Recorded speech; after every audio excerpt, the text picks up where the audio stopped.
Film की शुरुआत एक नाव से होती है जो खुले समुंदर में तैर रही होती है। उस नाव में एक आदमी होता है जिसका नाम है एलिसन।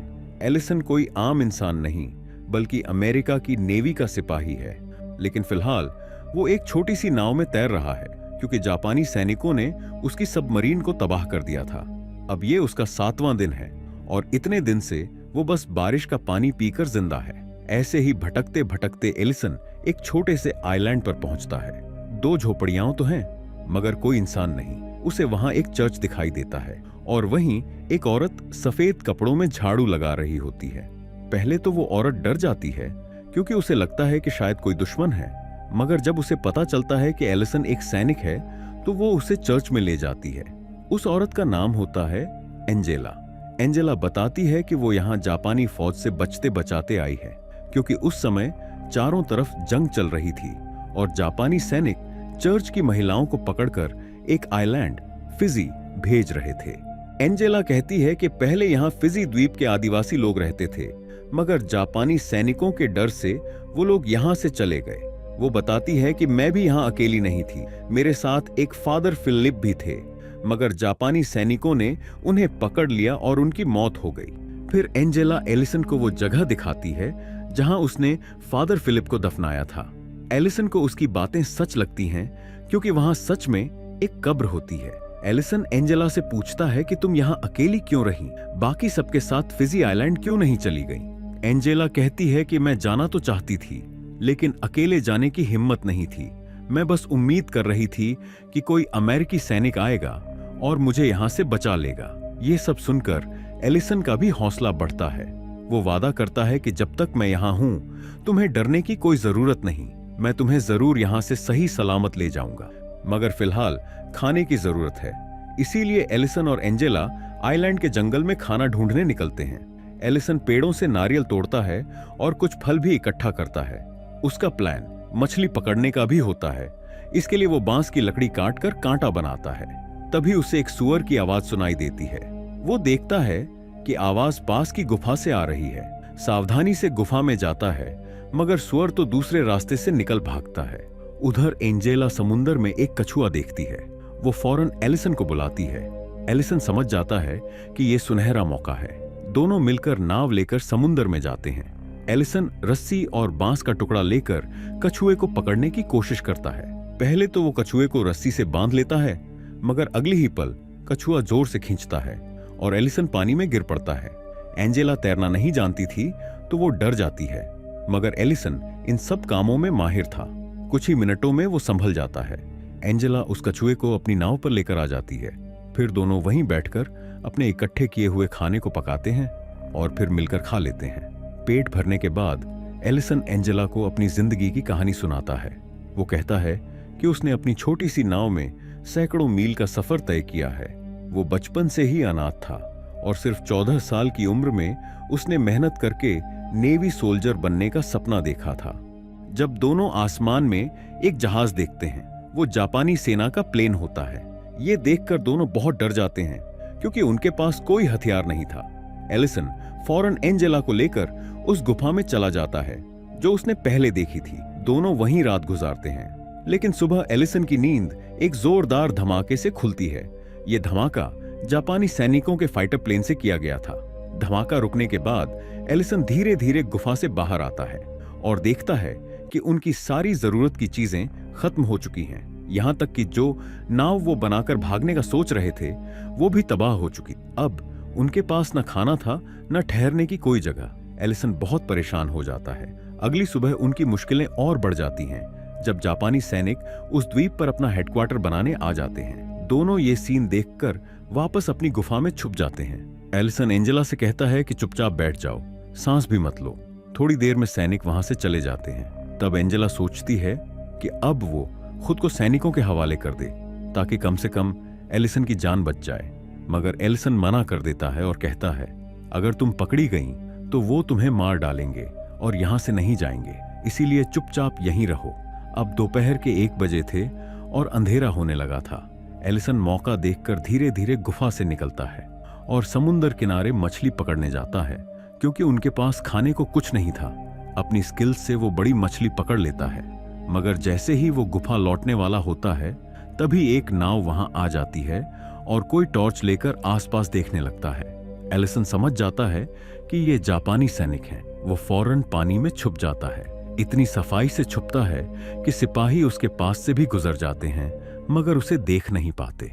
जब सिपाही वहां से चले जाते हैं तब एलिसन वापस गुफा में लौटता है और दोनों मिलकर मछली खाते हैं। मगर परेशानी ये थी कि एलिसन तो कच्ची मछली खा सकता था मगर एंजेला को इसकी आदत नहीं थी। ऊपर से उनके पास आग जलाने का कोई सामान भी नहीं था। एंजेला भूखी ही बैठ जाती है। एलिसन को यह देखकर बहुत बुरा लगता है। वो रात के अंधेरे में फिर से गुफा से निकलता है और सीधे जापानी सैनिकों के कैंप में पहुंच जाता है। उसका बस एक ही मकसद था, किसी भी तरह एंजेला के लिए थोड़ा खाना लाना। ये काम बहुत खतरनाक था। तभी 2 जापानी सिपाही उस कमरे में आ जाते हैं। एलिसन जल्दी से एक कोने में छुप जाता है और एक बंकर के नीचे लेट जाता है। वो देखता है कि सिपाही शराब पीने की तैयारी कर रहे हैं। एलिसन समझ जाता है कि अगर वो थोड़ी देर इंतजार करेगा तो ये लोग नशे में हो जाएंगे और तब वो आसानी से काम कर सकेगा। मगर ये इंतजार बहुत लंबा हो जाता है। उधर गुफा में एंजेला भी बहुत घबरा जाती है क्योंकि रात गहरा चुकी थी और एलिसन अब तक वापस नहीं आया था। इधर बंकर में छुपे एलिसन के ऊपर चूहे तक आ जाते हैं और काटने लगते हैं मगर वो हिला तक नहीं क्योंकि उसके लिए उस वक्त सबसे ज्यादा जरूरी था खाना।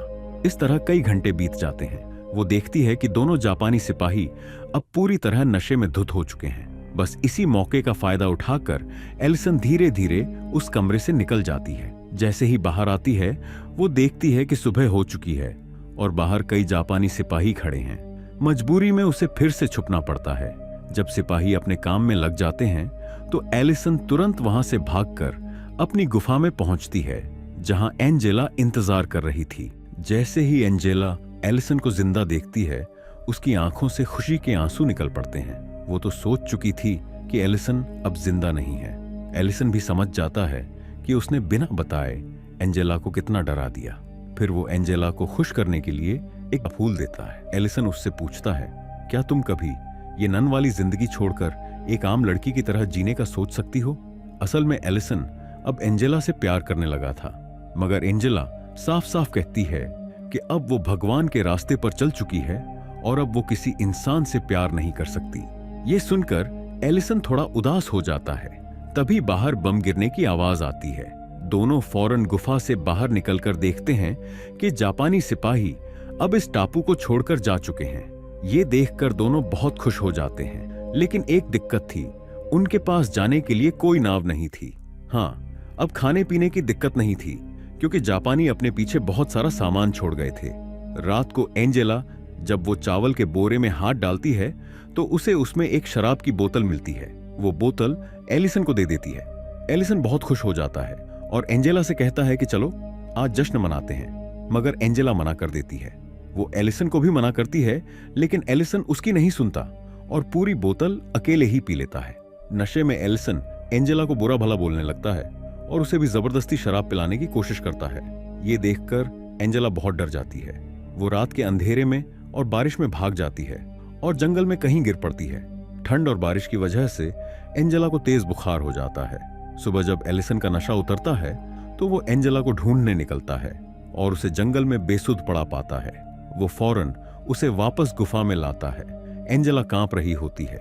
एलिसन उसे अपने कपड़े देता है लेकिन ठंड इतनी ज्यादा थी कि फायदा नहीं होता।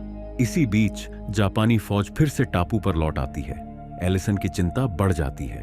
वो फिर से हिम्मत करके उनके कैंप में घुसता है और एंजेला के लिए कपड़े चुराता है। तभी एक जापानी सिपाही उसे देख लेता है। कोई रास्ता न देख एलिसन उसे मारकर उसकी लाश समुंदर में फेंक देता है। फिर वो वापस गुफा में आकर एंजेला को कपड़े और खाना देता है। जब एंजेला को होश आता है एलिसन उससे माफी मांगता है। वो कहता है कि उसकी वजह से एंजेला की ये हालत हुई। लेकिन मुश्किलें अभी खत्म नहीं होती। जब जापानी फौज को अपने सिपाही की लाश मिलती है तो उनका कमांडर गुस्से में आकर टापू पर बम गिराने का आदेश दे देता है। जापानी सैनिक टापू के हर कोने में बम गिराते हैं मगर किस्मत से एलिसन और एंजेला जिस गुफा में थे वहां बम नहीं गिरता। एंजेला भगवान से दुआ करती है और उसकी दुआ कबूल होती है। इसी बीच एलिसन को कुछ प्लेन्स की आवाज सुनाई देती है। वो बाहर जाकर देखता है तो खुशी से झूम उठता है। ये अमेरिकी प्लेन्स होते हैं जो जापानी सैनिकों पर हमला कर देते हैं। थोड़ी ही देर में लड़ाई खत्म हो जाती है, मगर टापू पर कई बम पड़े होते हैं। एलिसन उन्हें एक एक करके डिफ्यूज करने लगता है। इसी दौरान एक बड़ा बम फटने से एलिसन को चोट लग जाती है और खून बहने लगता है। एंजेला उसकी देखभाल करती है। एलिसन कहता है, शायद ये हमारी आखिरी घड़ी है, अब यहां से बचना मुश्किल है। मगर एंजेला उसे हिम्मत देती है और कहती है, तुम वो इंसान हो जो हर दुख मिटा सकता है। भले ही हम आगे कभी ना मिले, लेकिन तुम हमेशा मेरी यादों में रहोगे। इतनी बातें कर ही रहे होते हैं कि अचानक अमेरिकी सैनिक एक जहाज लेकर टापू पर पहुंच जाते हैं और दोनों को वहां से सुरक्षित ले जाते हैं। कहानी यहीं खत्म होती है। कमेंट, लाइक और सब्सक्राइब कीजिए